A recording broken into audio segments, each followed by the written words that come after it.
What's good, everyone? Today is a Denzi 73 filming and editing tutorial.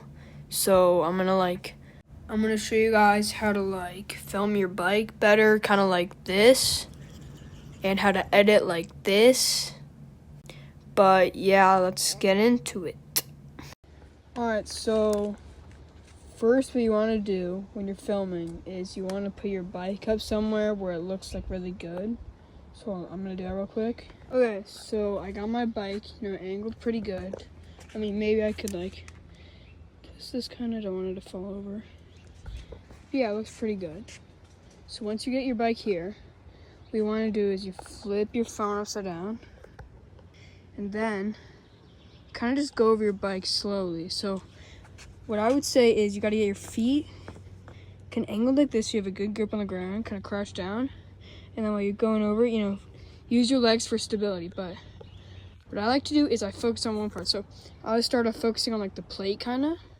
So you focus on the plate and you kind of go around it very slowly. But I'm also kind of rotating.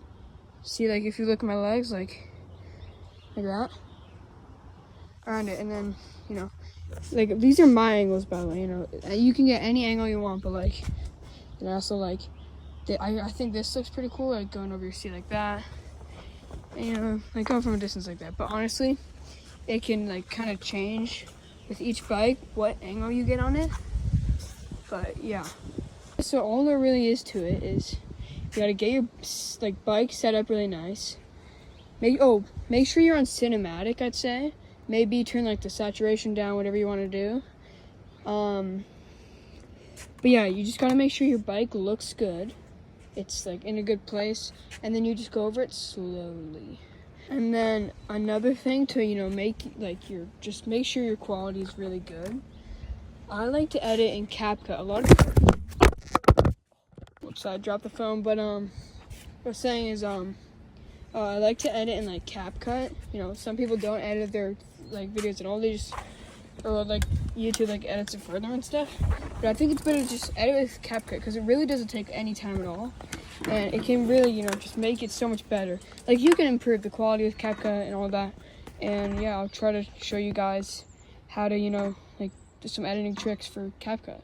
So what I do first is obviously you import all the clips, but after I pick a song, yeah, it's pretty much the first thing I do. But here's a sample clip thing with audio. On my leather jacket Thriller, they're showing at the Miller. Man, I'm a lady killer. If I want her, I'm a stealer. Okay, so that was a pretty good example of it, I guess.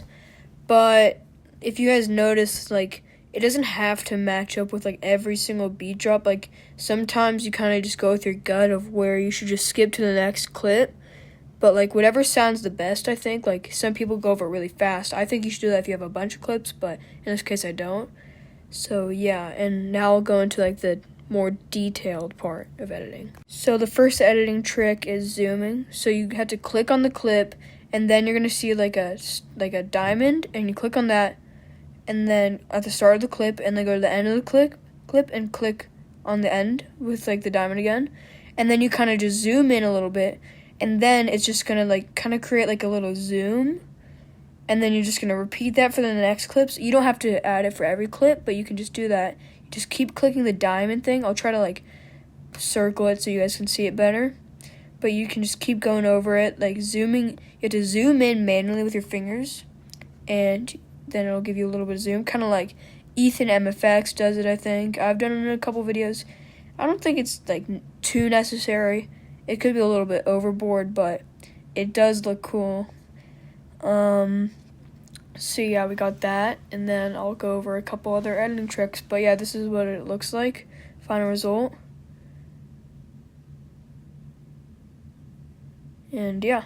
Okay, next is reversing. So you don't really have to use this too much unless you're trying to sync it up with the beat. I've used it a couple times. But you just scroll to the end, click reverse, and then it loads in a little bit, and then you can just load your clip, and then boom, it's reversed. So that can be cool. I guess maybe it can make your clips look better and stuff. But yeah, it's not too necessary. Just zooming, it's just kind of an extra thing. But yeah, I think it looks pretty nice once you've reversed all your stuff. And you can also use it to like maybe like, I don't know, if you want to go over something like, oh, Ethan MFX has done this before, I remember. He went over his ultra brake and then he reversed it so you can see it again. Alright, so that's the end of the tutorial, but thank you guys all for watching. And before the end of the video, I just want to say, thanks for helping me hit 100 subs, but like, guys, please keep subbing and liking, bro, because like, I fell off. I get like 80 views per video now. And if I get like this little views, I'm probably gonna have to delete my channel and then make like a new one so I can, get back on the algorithm or something. I don't know. Alright, well, thank you guys for watching, and yeah, I'll see you in the next one.